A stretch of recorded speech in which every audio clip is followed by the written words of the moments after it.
Beliau sudah punya cukup banyak karya, nanti ketika beliau saya panggil akan saya perkenalkan lebih dalam lagi. Mungkin tanpa berlama-lama kali ya. Saya panggilkan narasumber yang pertama kita ada Mas Aco Tendria Geli. Boleh dikasih tepuk tangannya dong untuk Mas Aco.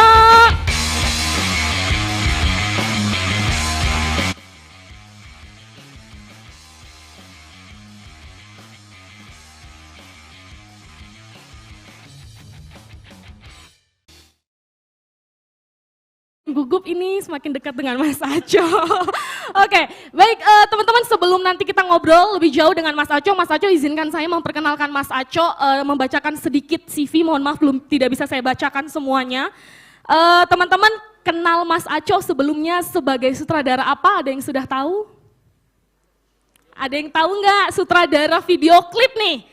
Sudah Gala Bunga Matahari Good, salah satu karyanya Mas Aco yang terkenal banget baru-baru ini.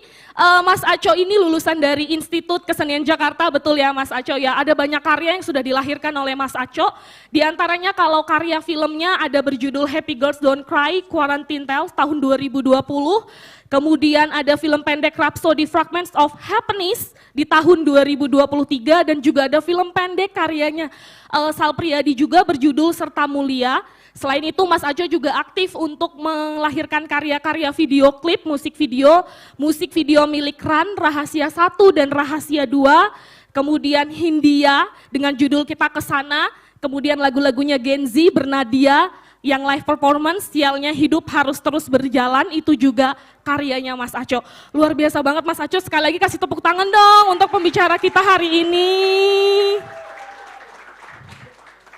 Oke, nah kita sebelum mulai ngobrol-ngobrol mungkin kita lihat dulu kali ya Mas Aco ya, salah satu atau beberapa karyanya Mas Aco, silahkan boleh ditampilkan.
Oke, keren banget. Baru sadar kepanjangan kayaknya bosen. Oh nggak apa-apa Mas, justru tadi yang saya sebutkan berarti terlalu sedikit ya Mas, pas saya nonton videonya banyak banget karya yang belum saya mention tadi. Oke, baik Mas Aco, kita mungkin bisa mulai ngobrol-ngobrol. Mas Aco tadi kan saya baru kenalin Mas Aco singkat banget nih, mungkin boleh kenalin diri secara lebih detail tentang Mas Aco dan sekarang kesibukannya lagi ngapain aja nih Mas? Oke, salam kenal teman-teman semua, saya Cot Henry, saya penulis dan sutradara. Saya menyutradarai dan menulis untuk beberapa medium, bukan cuma film dan series, tapi juga ada ketertarikan di musik video, di iklan, dan medium-medium lainnya gitu. Sekarang lagi sibuk merenung. Wow, merenungi apa nih? Lagi menulis dan lagi bersiap buat project yang baru. Oh keren-keren, berarti memang semua berangkat dari kesukaannya Mas Aco yang menulis gitu ya. Tapi BTW ini saya panggilnya Mas nggak apa-apa ya? Atau kalau di Sunda kita panggilnya Kang Aco kali ya? Oke, Kang Aco ya biar culture-nya tuh Sunda banget gitu ya. Boleh. Oke, Kang Aco pertama kali karya pertamanya Kang Aco apa tuh? Ada yang diinget nggak tahun berapa? Pastinya kayaknya karena aku kuliah film, jadi film tugas sih, tim tugas kampus. Film tugas kampus itu karya pertamanya Kang Aco ya? Iya. Oke, berarti apakah memang memilih untuk kemudian sekolah di Institut Kesenian Jakarta, perfilman, itu tuh memang dari awal banget Kang Aco emang suka sama dunia seperti itu, atau gimana sih Kang Aco mungkin bisa diceritakan pertama kali kesukaan dengan hal-hal atau dunia-dunia perfilman, videografi dan lain sebagainya? Sebenarnya pertama terekspos tuh karena orang tua dan keluarga tuh banyak yang di bidang film dan TV gitu.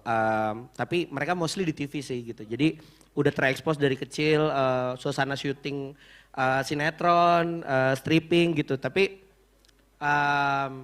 ayah tuh banyak berteman sama orang-orang IKJ yang bikin film gitu. Jadi waktu kecil kan nggak ngerti bedanya film sama sinetron tuh apa sih. Aku konsumsi semuanya aja gitu.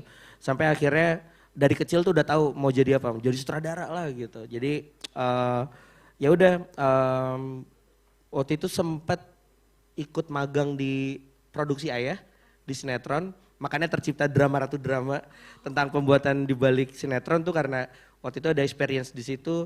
Tapi di kepalaku dan bacaanku tuh semua tentang film gitu. Jadi sering berdebat di lokasi syuting sama ayah tuh gara-gara itu kayak ini tuh beda dunianya. Jadi ya mulai dari situlah semuanya. Oke, lalu apa yang buat Kang Aco terus bertahan gitu untuk berkarya di bidang Kang Aco sekarang?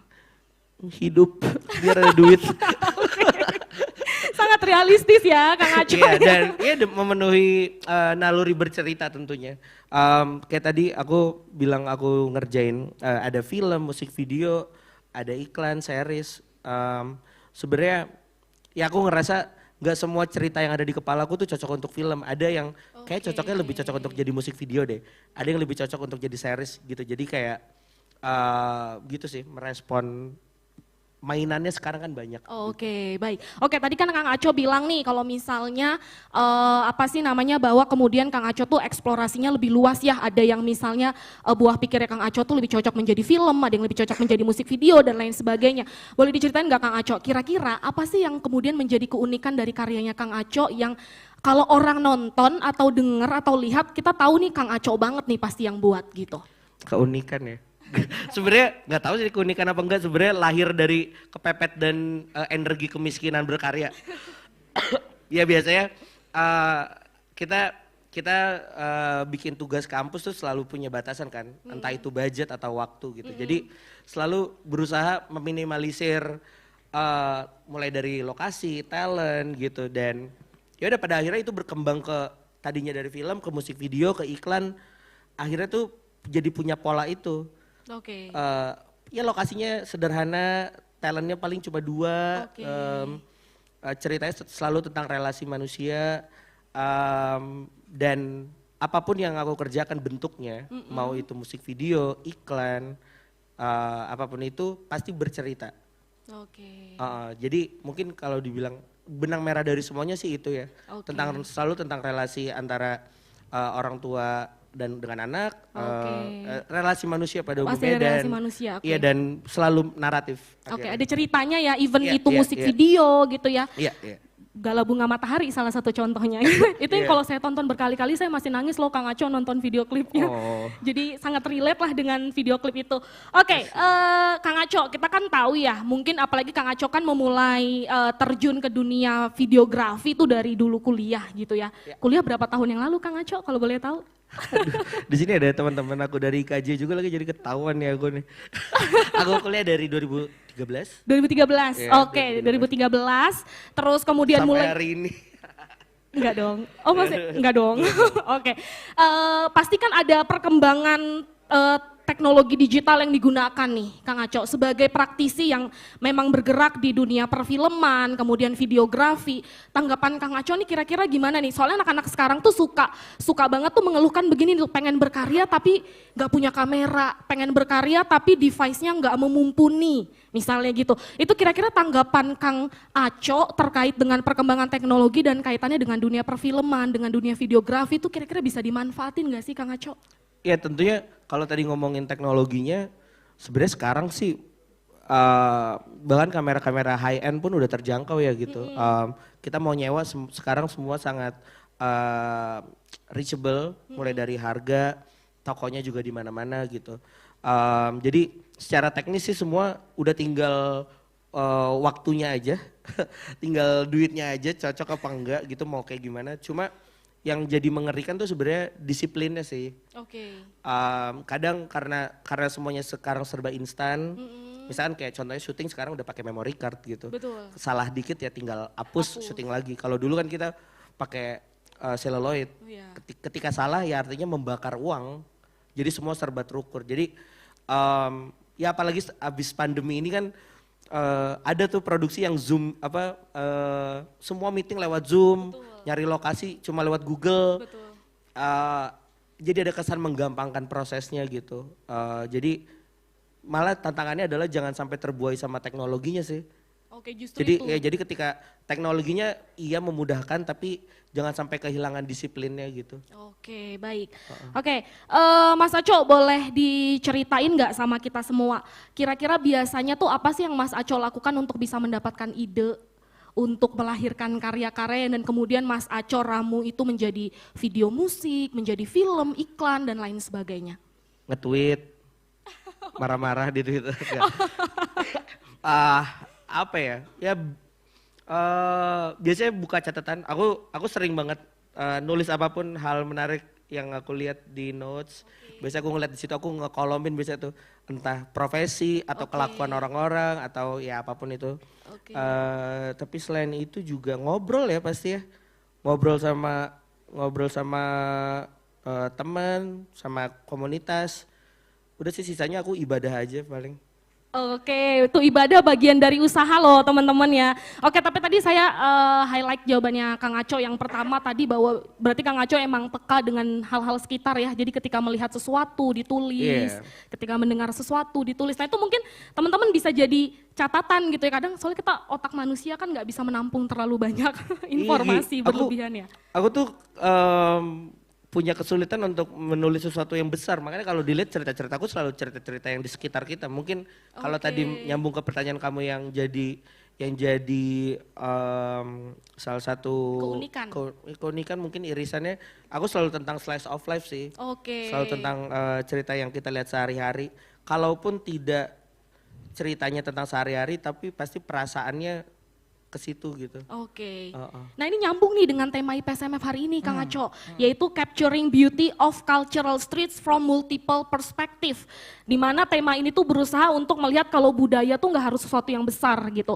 Kebiasaan kita sehari-hari, kita ngapain itu juga adalah bagian dari budaya kita gitu ya. Tadi kan kalau di Sunda tuh, apa sih kalau orang-orang Sunda tuh kalau misalnya pengen dibilang dia tuh ngomongnya jujur tuh yang apa sih yang iris kuping aing gitu bahasa Sundanya kan gitu-gitu kan itu bagian dari budaya misalnya gitu ya.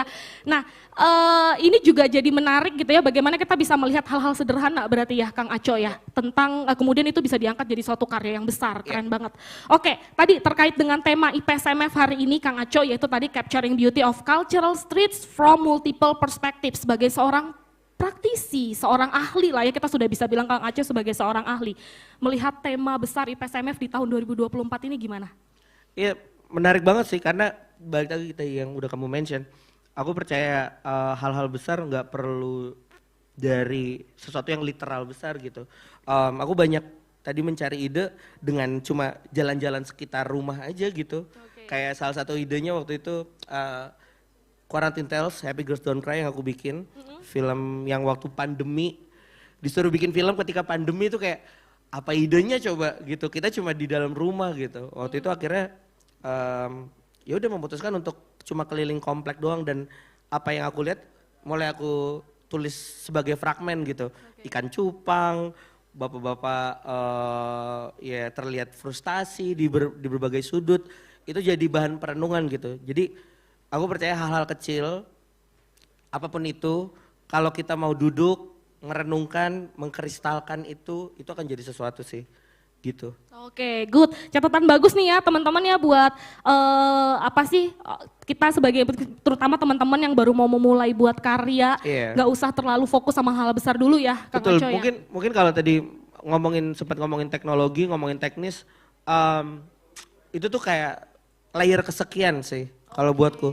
Pada akhirnya gamenya sebagai director, kalau teman-teman di sini mungkin juga jadi director atau penulis, kayaknya itu sih merangkai statementnya sebenarnya mau ngomong apa sih filmnya, mau bikin apa gitu. Ya ketika melihat sebuah isu tertentu, sebuah topik tertentu, ya yang menjadi menarik dan yang menjadi kenapa sutradara itu menjadi penting ya merenungkan hal tersebut gitu, mengkristalkan apa yang kita lihat gitu sih. Oke, good. Thank you banget Kang Aco, jawabannya keren banget. Oke, Kang Aco boleh diceritain lagi nggak sepanjang Kang Aco berkarir nih kira-kira pernah menghadapi tantangan-tantangan apa aja Kang Aco? Boleh teknis, boleh non teknis? Budget. Oke. Masuk ke situ. Percayalah produksi mau dari level film school, maksudnya dari teman-teman komunitas film student gitu sampai akhirnya profesional yang bikin iklan cuma sehari budgetnya berapa M. Selalu problemnya adalah kok kurang ya duitnya gitu. Kenapa budgetnya selalu kurang gitu. Waktu itu di kampus akhirnya pernah ketemu sama kelasnya Mbak Mira Lesmana, produser yang udah terkenal banget ya yang bikin Sherina, ADC. Ini salah satu hal yang paling penting yang diajarin di kampus menurutku ya, tentang micro budget production. Micro budget production. Ya artinya secara harfiah gitu, produksi yang kecil gitu. Bukan artinya kita harus bikin sesuatu yang kecil atau murahan, tapi itu tuh sebagai framework berpikir aja sih. Jadi ketika bikin sesuatu usahakan usahakan realistis sesuai resource yang kita punya. Jangan memaksakan gitu. Kan kita banyak ya teman-teman yang mungkin bikin film atau karya apapun itu setelah project itu berantem. karena nggak didesain sesuai kemampuannya gitu. Kalau cuma punya 100.000 ya bikin 100.000 yang baik. Jangan maksain bikin 1 juta.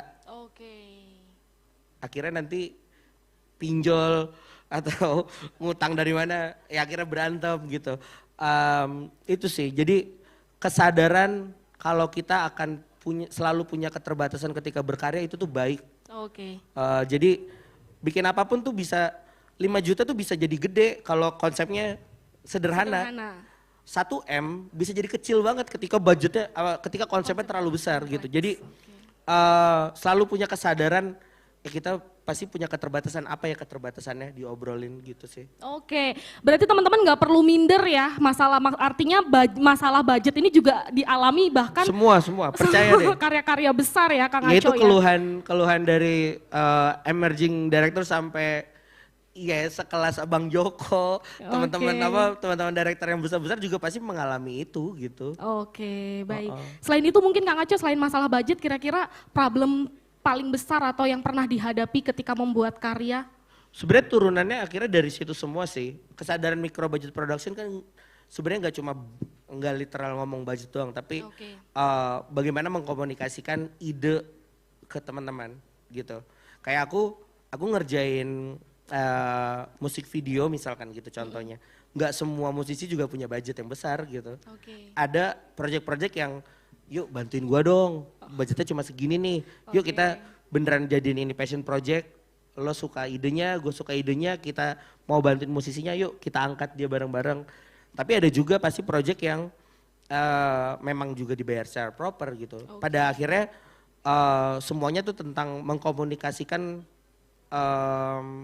apa yang ada di kepala kita gitu, mentransfer visi kita ke kru tuh juga salah satu challenge gitu. Dan tentunya menemukan lingkungan yang suportif gitu ya, yang mau ada ketika kita cuma punya nol dan resource yang besar bareng-bareng gitu. untuk mengerjakan itu proyek kecil besar ya Kang Aco ya. Punya lingkungan yang sehat mau support itu sulit. Oke, itu juga jadi salah satu kunci ya.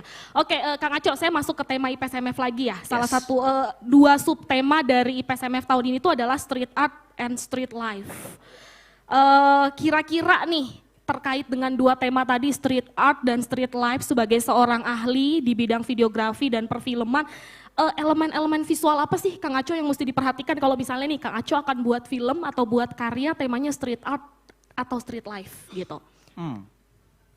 Aku tuh punya kecenderungan juga bikin sesuatu yang kalau istilah movement filmnya tuh neorealism.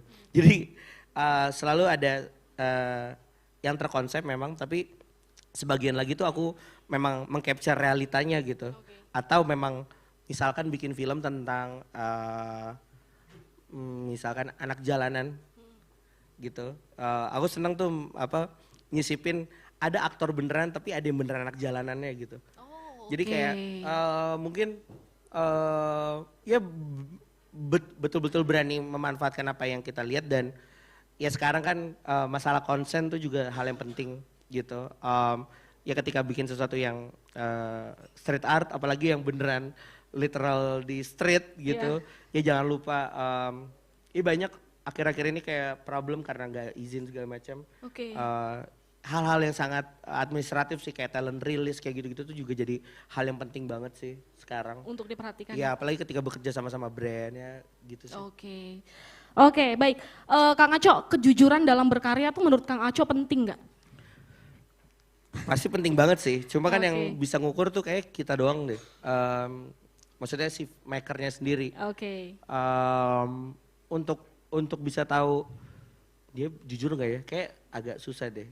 Jadi tapi aku percaya aku sendiri ya tentunya harus jujur. Ketika itu jujur, untuk mengelaborasi idenya tuh jadi lebih mudah gitu untuk turunan-turunannya. Karena kalau prosesku kan aku selalu mencari ya idenya bisa datang dari mana aja sih. Cuma ketika idenya datang, aku berusaha selalu mencari ini mau ngomongin apa ya.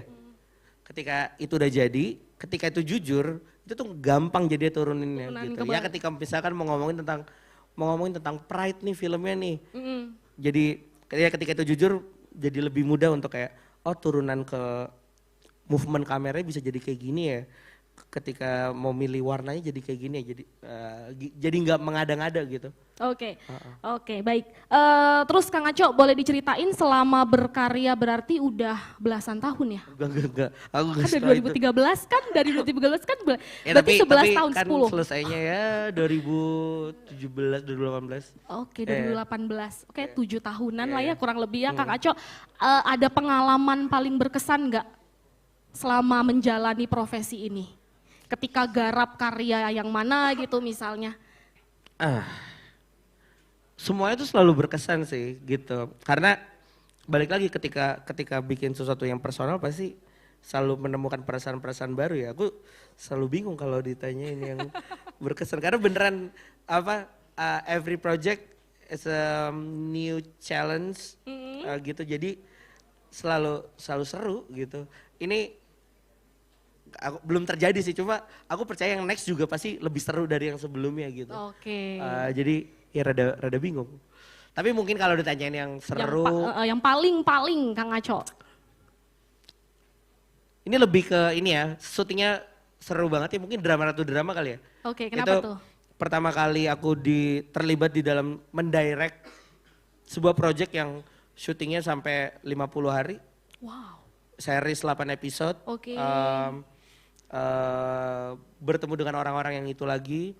Jadi ya itu jadi sesuatu yang sangat berkesan sih. Maksudnya biasa bikin film pendek paling cuma 2 hari, iklan paling 3 hari gitu. Ini sampai 50 hari ya? Ini sampai ya syuting day-nya, production day-nya sampai 50, syutingnya tuh paling hampir 40 gitu. 40 hari ya? Jadi ya itu sesuatu yang sangat wow, lewat juga ya syuting kayak gini. Panjang juga Gitu. ya. Oke, baik.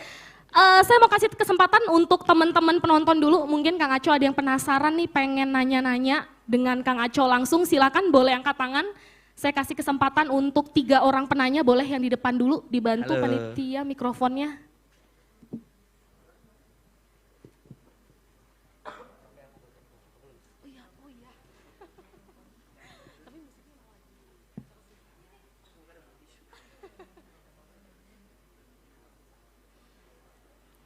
Oke, boleh perkenalkan dirinya, silahkan.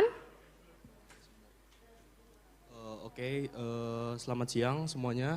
Perkenalkan, nama aku Alden Abdurrashid. Aku dari Fakultas Komunikasi dan Komunikasi dan Sosial Telkom University.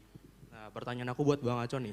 Apa sih pendapat Bang Aco tentang langkah-langkah strategis yang bisa diambil untuk memaksimalkan potensi film pendek di Indonesia, terutama yang berbahasa daerah? Kan kemarin kan ada Basri dan Salma yang kemarin berhasil nembus festival film kayak Cannes gitu ya kan. Mengingat tingginya antusiasme masyarakat nasional maupun internasional terhadap banyaknya karya film pendek, hal promosi dan distribusi masih menjadi kendala serta tantangan besar. Menurut Bang Aco sendiri, apa aja sih cara efektif untuk meningkatkan exposure dan aksesibilitas film pendek di Indonesia, terutama yang berbahasa daerah agar lebih mudah dikenal secara luas di pasar nasional maupun internasional? Terima kasih. Makasih Aldi pertanyaannya. Aldi ya? Alden. Pertanyaan bagus banget. Ini tuh dapat nilai ya dari dosen. Ini Terstruktur dosen-dosennya dengan di depan. sangat rapih gitu pertanyaannya. Thank you, pertanyaannya bagus banget. Siapa tuh yang jawab? Tentu nggak bisa dibohongin sih, peran pemerintah tuh penting banget. Dan sebenarnya kalau bisa aku berhayal gitu. Sebenarnya sekarang pun dilakukan sih, pemerintah lewat Kemendikbud, tepatnya Pusat Pengembangan Film ya. I forgot.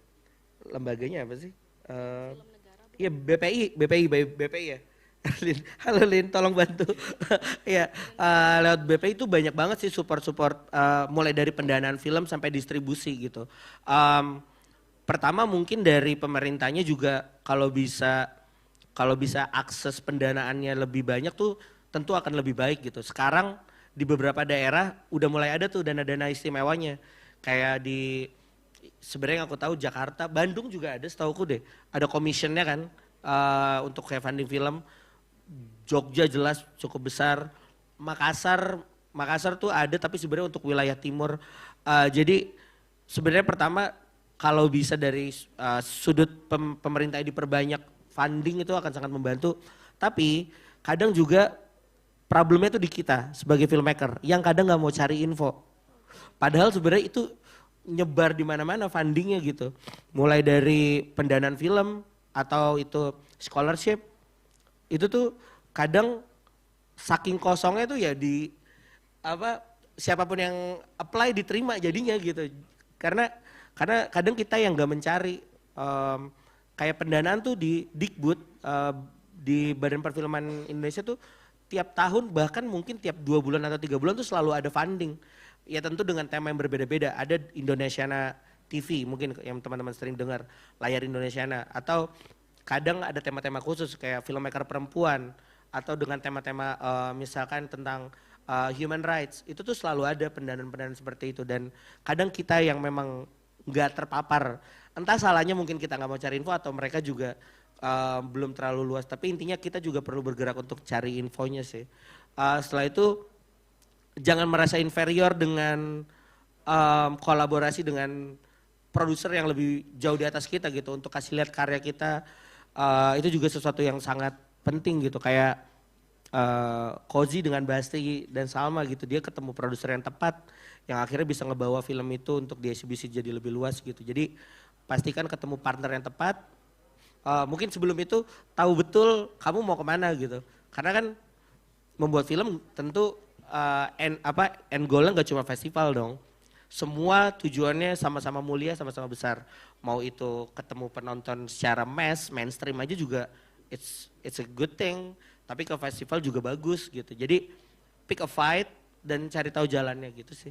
Dan Oke. semoga menjawab ya, Den. Semoga menjawab ya. Kasih tepuk tangan dong. Oke. Tadi ada penanya lagi. Oke, boleh. Silakan berdiri, perkenalkan namanya.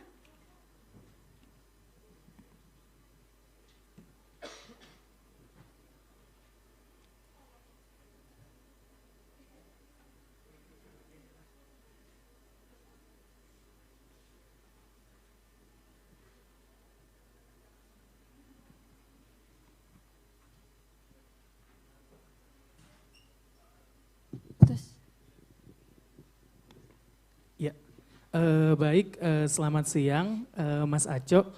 Perkenalkan saya Dava, saya di sini dari Fakultas Komunikasi dan Ilmu Sosial angkatan 2024. Di sini saya juga biasanya sering buat film Mas, tapi kebetulan kalau misalnya saya itu posisinya jadi produser.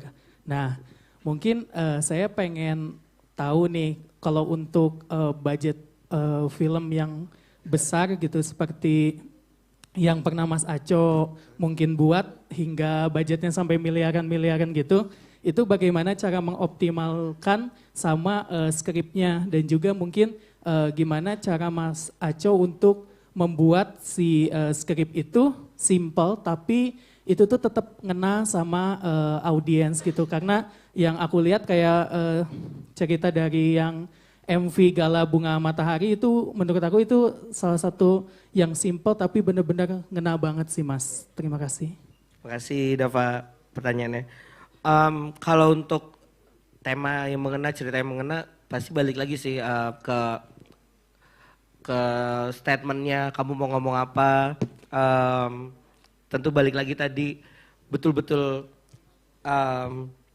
mengkristalkan ide segitu. Mau ngomongin tentang duka, tentu banyak banget gitu duka yang kayak gimana nih, dikristalin lagi sampai akhirnya bener-bener ini nih gitu inti ceritanya. Itu pertama. Dan tadi kalau kamu nanya tentang gimana cara mengoptimalkannya, itu sebenarnya balik lagi bisa mengukur dengan resources sih. Jadi kalau aku gitu kayak misalkan bikin series kemarin yang Drama Ratu Drama, karena udah beberapa kali syuting jadi udah mulai kebaca kan polanya. Misalkan kayak sehari tuh kita syuting jumlah krunya segini ya, kru dibayarnya segini ya, dan kemampuan kita syuting ternyata sehari cuma 7 scene misalkan. Kamu sebagai produser bekerja sama-sama sutradara harusnya sudah bisa mengukur kemampuannya dia juga, kemampuan dalam artian endurance-nya dia juga dalam sehari tuh bisa berapa scene gitu, dan membaca skenario tentunya gitu. Nah, ketika itu udah cukup terlatih, jadinya tadi terkait menulis ide, kayak aku nih akhirnya ngobrol sama produserku, lu punya duit berapa gitu. Kita punya budget segini doang nih Cok, jadi lu cuma bisa bikin per episode 4 hari nih, karena dia udah tahu aku sehari cuma bisa 8 scene gitu. Jadi dia udah bisa ngukur. Aku pun jadi nulis, oh oke, kita cuma punya 4 hari, jadi maksimal kita 4 hari, per hari 8 scene, berarti gue nulis 32 scene ya per episode. Jadi kayak gitu sih, bener-bener saling komunikasi gitu. Bener-bener harus tahu, aku tuh percaya harus tahu resource-nya dulu sih. Kalaupun memang nggak perlu detail gitu, karena kan juga pasti secara teknis kadang kan skripnya belum jadi, gimana cara menghitung ketika skripnya belum jadi gitu kan. Tapi kan udah bisa terbayang lah, sehari kemampuan kita syuting di beberapa kali pindah lokasi tuh realistis aja lah, 3 kali paling gitu, itu udah maksimal banget. Jadi ya bahkan sekarang kayak teman-teman produser atau line pro yang profesional biasanya udah punya matematika sendiri tuh. Ketika baru kita ceritain premis, matematikanya udah berjalan gitu. Jadi ya betul-betul menyerapi setiap project yang kamu jalanin aja Dav. Jadi udah bisa mengukur nextnya ketika mengerjakan sesuatu, aku kemarin gak gitu. Jadi belajar dari pengalaman-pengalaman juga gitu. Semoga menjawab ya, Dav. Oke, kasih tepuk tangan dong, keren banget. Nah itu tips dari praktisi tuh begitu, jadi artinya kita sudah punya gambaran ya kemampuan SDM kita tuh dalam satu hari berapa scene dan segala macam gitu ya. Satu scene tuh kira-kira bisa habis berapa duit gitu ya Kang Aco ya. Oke, Kang Aco sebelum ditutup saya ada satu pertanyaan terakhir buat Kang Aco. Mungkin boleh kasih saran nggak bagi para pemula yang mau memulai membuat karya di dunia videografi, perfilman dan lain dan sejenisnya lah. Ya balik lagi sih kayak yang tadi, selalu lihat aja dulu hal-hal terdekatmu,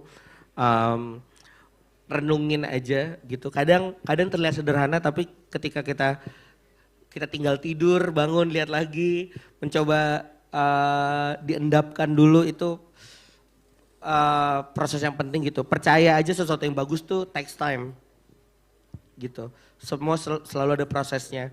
Setiap ada proses juga. Sekarang semua memang tentunya banyak dipermudah gitu dengan teknologi. Nyari lokasi bisa lewat Google Maps, lewat banyak hal lah gitu. Tapi jangan sampai kehilangan disiplinnya gitu. Untuk tetap secara fisikal ada di sana, reki, cari lokasi langsung, bicara sama tim gitu. Jangan sampai kehilangan disiplinnya, itu aja sih mungkin. Oke, good. Boleh kasih tepuk tangan sekali lagi buat Kang Aco. Oke, sebenarnya masih banyak banget pengen ngobrol-ngobrol Kang Aco, tapi boleh dong nanti. karena keterbatasan waktu Iya. mungkin saya secara personal boleh ngobrol sama Kang Aco Boleh, di boleh, belakang. boleh. Oke, terima kasih banyak Kang Aco sudah bermain di IPSMF 2024. Tadi bincang-bincang kita sangat insightful banget. Saya juga sebagai orang yang seneng sama dunia ini jadi sangat tercerahkan. Thank you banget Kang Aco, semoga kita bisa ketemu di event-event lainnya gitu ya. Mungkin teman-teman mahasiswa di sini bisa ada kesempatan bekerja sama langsung dengan Kang Aco. ada Email. anak-anak broadcast soalnya Kang Aco. Tapi ini beneran, aku tiap project tuh selalu buka kesempatan magang Oh, tuh. untuk teman-teman siapapun yang mau terlibat. Biasanya divisinya di directing nanti jadi Astrada, Oke. atau di produksi nanti bisa jadi ya Astrada basically di produksi sih. Ya bisa submit aja di email. Oke, tuh ya teman-teman info penting banget. Oke, sekali lagi terima kasih banyak Kang Aco, sehat selalu. Terima kasih banyak.